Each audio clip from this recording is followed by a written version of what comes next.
Hello दोस्तों, welcome back to के drama tricks. हम एक्सप्लेन करने वाले हैं न्यूटोपिया का तीसरा एपिसोड की शुरुआत में हम देखते हैं कि सभी लोगों ने ज़ॉम्बीज़ को रोक रखा होता है, पर दरवाजे में ज्यादा दरार पड़ने की वजह से दरवाजा बस टूटने ही वाला होता है कि तभी ली जो बचाव के लिए सामान साथ में लाया था वो लेके आता है और सबको एक इशारे में हट जाने को बोलता है और एंट्रेंस में आग लगा देता है ताकि ज़ॉम्बी वहाँ से आ ना सके। आग लगने की वजह से सिक्योरिटी अलार्म बच जाता है और वाटरफॉल होने लगता है। आग बुझ जाती है और ज़ॉम्बी सबके पीछे लग जाते हैं, पर वो लोग जहाँ पे जाते हैं वहाँ पर ज़ॉम्बी होते हैं। वो सभी बचकर इमरजेंसी स्ट्रीट पर पहुँचते हैं और काफी ज्यादा स्ट्रगल करने के बाद वो डोर क्लोज कर देते हैं। तभी सभी लोग नोटिस करते हैं कि शेफ की तबीयत बहुत खराब हो रही है और वो बेहोश होने वाले हैं। ली इनू और सुंजो से कहता है कि तुम दोनों ऊपर जाओ और बेस का डोर ओपन करो और उन लोगों से हेल्प मांगो, तब तक मैं शेफ को ऊपर लेकर आता हूँ। फिर हम योंग को और जिनू को देखते हैं जो कि पुलिस स्टेशन पहुंच चुके होते हैं और पुलिस स्टेशन बंद होता है और वहाँ पर काफी सारे लोग होते हैं। योंग वहाँ पर एलेक्स को देखती है और वहाँ पर उसको आवाज लगाती है। तभी लोग सबको योंग को चुप रहने को कहते हैं। एलेक्स योंग के पास आता है और वो तीनों एक दूसरे को देखकर बहुत खुश होते हैं कि सब लोग जिंदा है। एलेक्स उन दोनों को कहता है कि पुलिस स्टेशन कब से बंद है और वहाँ पर कोई भी पुलिस नहीं है, मैं भी यहाँ पर कब से वेट कर रहा हूँ। तो योंग एलेक्स से पूछती है कि यहाँ पर सभी लोग एक दूसरे को चुप क्यों करा रहे हैं।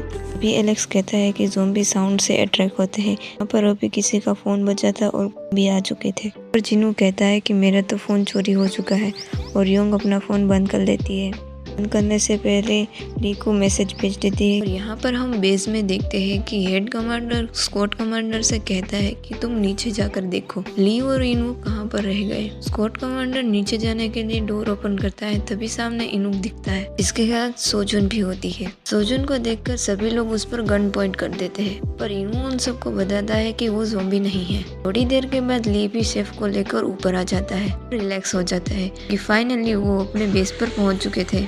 इसका मतलब वो लोग अब सेफ थे। यहाँ पर हम योंग को और एलेक्स को देखते हैं, जहाँ पर एलेक्स कहता है कि ये ज़ॉम्बी वायरस सभी जगह पर फैला हुआ है और किसी को भी नहीं पता कि ये कहाँ से आया है। इतनी देर में हम देखते हैं कि कुछ लोग स्टेशन पर हमला करके पुलिस स्टेशन में घुस जाते हैं। तो एलेक्स कहता है कि ये लोग ज़ॉम्बी हंटर्स है, पुलिस स्टेशन से वेपन लेने आए हैं, क्योंकि इस सिचुएशन में वही लोग सेफ है जिसके पास हथियार है। दूसरी तरफ हम देखते हैं कि ली को उसका कमांडर सिविलियंस को बेस में लाने के लिए डांट रहा होता है। तभी वहाँ पर ली कहता है कि हम एक इमरजेंसी सिचुएशन पर है, प्लीज हमारे सेलफोन हमें वापस कर दीजिए ताकि हम हमारे फैमिली से कांटेक्ट कर सके। कमांडर उसकी बात नहीं मान रहा होता। तभी सोजन आगे बढ़कर कहते हैं कि अभी सभी लोगों को अपने परिवार से बात करने की जरूरत है। बाकी सोल्जर भी इसकी ये बात पर सपोर्ट करते हैं कि तभी हम देखते हैं कि सभी ज़ॉम्बी इमरजेंसी स्ट्रेट के थ्रू उसकी बेस पर पहुंच रहे होते हैं। तभी वहाँ के बेस का मेन डोर क्लोज करके सभी ज़ॉम्बी को रोक लेते हैं। तभी हम वहाँ पर देखते हैं कि शेफ की हालत बहुत ज्यादा खराब हो चुकी है और वो बेहोश होकर नीचे गिर गया है। तो जब शेफ को चेक कर रहा होता है तब उसे आइडिया आता है कि वो तो मर चुके हैं। शेफ खड़ा हो जाता है और उन सब पर हमला कर देता है और हमें पता चलता है कि शेफ तो ज़ॉम्बी बन चुके हैं। वो सोजन के ऊपर अटैक कर देता है और सोजन भी अपने स्काइपर से अटैक कर देती है, पर उसका कोई फायदा नहीं होता। शेफ फिर से खड़ा होकर अटैक करने लगता है। सभी सोल्जर उस पर गन से अटैक करते हैं, फिर भी उसका कोई फायदा नहीं होता। फिर वो उन पर अटैक करने ही वाला होता है कि तभी एक सोल्जर उस पर हटा देता है। फिर शेफ उस सोल्जर को पकड़ लेता है। वो सोल्जर खुद को बचाने के लिए बहुत स्ट्रगल कर रहा होता है। सभी सोल्जर उसे छुड़वाने की बहुत कोशिश करने लगते हैं। फिर जब उन सभी लोगों से कुछ नहीं होता तब उनके कमांडर हाई ऑथर को कॉल करके बैकअप फोर्स के लिए रिक्वेस्ट करते हैं। यहाँ पर जो सोल्जर खुद को बचाने के लिए बहुत स्ट्रगल कर रहा होता है, वहाँ पर शेफ उसे बाइट कर लेते हैं। यहाँ पर इनू को बहुत गुस्सा आता है और फिर वो अपने स्नाइपर से शेफ के ऊपर हमला कर देता है, फिर उसे मार देता है। उसका कमांडर इस हरकत की वजह से उस पर शूट करने वाला होता है, लेकिन ली बीच में आकर उसे रोक लेता है। इनू शेफ को ना मारता तो यहाँ पर सभी लोग मर जाते। वो सभी लोग घायल हुए सोल्जर को बचाने की कोशिश में लग जाते हैं, फिर भी वो सोल्जर मर जाता है। इनू और ली कमांडर के पास जाते हैं और अपना सेलफोन वापस देने की रिक्वेस्ट करते हैं ताकि वो अपनी फैमिली से कांटेक्ट कर सके।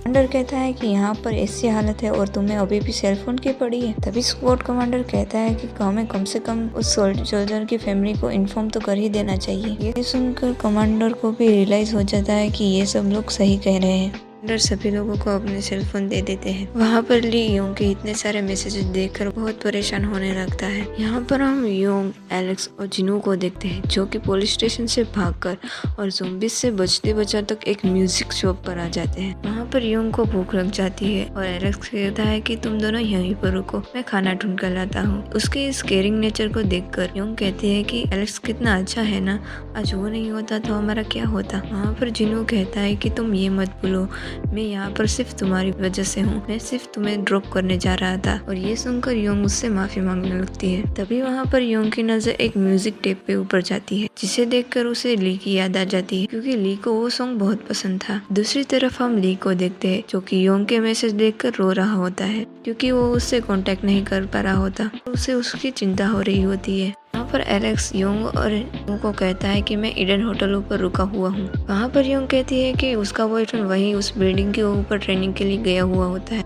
एलेक्स कहता है कि मैंने कुछ सोल्जर को वहाँ पर ट्रेनिंग लेते हुए देखा है और मैंने उसकी पिक भी ली है। योंग जब वो पिक देखती है तब उसे याद करने लगती है और रोने लगती है। फिर योंग उसे कॉल करने लगती है पर सिग्नल डाउन होने की वजह से उसका कॉल कनेक्ट नहीं होता। जिनू और एलेक्स को कहती है कि वो ली से मिलने के लिए होटल जा रही है। जिनू कहता है तुम्हारा दिमाग तो ठीक है, बाहर हालत भी देखे है तुमने, इस वक्त बाहर निकलना ठीक नहीं है। एक्चुअली वो यहाँ ऐसा इसलिए कहता है क्योंकि उसको अपनी फिक्र होती है। फिर योंग उन दोनों को थैंक्स करके अकेले ही होटल के लिए जाने लगती है। तभी एलेक्स कहता है कि रुको, मैं भी तुम्हारे साथ चलता हूँ, इस समय बाहर निकलना खतरे से खाली नहीं है, इसलिए बेहतर यही है कि हम दोनों साथ में चलें। और मजबूरी में जिनू को भी साथ में चलना पड़ता है। वो तीनों ज़ॉम्बीज से बचते बचाते होटल की तरफ चलने लगते हैं। दूसरी तरफ हम देखते हैं कि सभी सोल्जर खाना खा रहे होते हैं और बातें कर रहे होते हैं कि आखिर। तभी वहाँ पर सोचूं कहती है कि शेफ ने किसी ज़ॉम्बी ने बाइट किया था इसलिए वो ज़ॉम्बी बन गई। तभी वहाँ का डोर जोर जोर से नॉक होने लगता है। सभी लोग बहुत डर जाते हैं तो कमांडर आगे बढ़कर वो डोर खोलता है तो देखता है कि बाहर वो घायल हुआ सोल्जर खड़ा है, वही सोल्जर जो शेफ के बाइट करने की वजह से मर गया था। तभी एक सोल्जर उसे चेक करने जाता है कि वो ठीक है कि नहीं। वो सोल्जर जो पूरी तरह से अब ज़ॉम्बी बन चुका था वो उस पर हमला कर देता है। ये देखकर सभी लोग उस सोल्जर को छुड़वाने लगते हैं। यहाँ पर हमारे ये एपिसोड खत्म होता है और अगले एपिसोड में हम देखेंगे कि योंग ली के पास पहुँच पाती है या नहीं। ये देखने के लिए हमारे चैनल को सब्सक्राइब कर दीजिए। Thank you for watching.